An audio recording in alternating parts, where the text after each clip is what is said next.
মানুষ অনেক সমস্যার মধ্যে আবর্তিত হবে, তখন হয়তো আমার এই প্রিয় মানুষগুলোর পাশে আমার রাজনৈতিক অবস্থান থেকে তাদের পাশে দাঁড়াতে পারবো। সেজন্য একটি লক্ষ্য নিয়ে রাজনীতি করেছিলাম।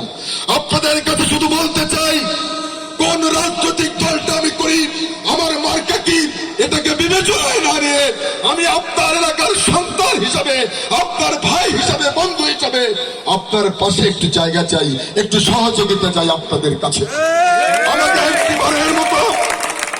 আমাকে একটিবারের মতো যদি সুযোগ করে দেন, আমি আপনাদের বিপদে আপদে সুখে দুঃখে আনন্দ উচ্ছ্বাসেও আপনাদের পরিবর্তনের পরে এই ঘটনাটা ঘটেছে। অনেকে বলে ভয়ে ভয়ে বলে বাড়ি আগুল ছড়া, কেউ বলে গৌর নদী। আমি দেখেছি অনেককে।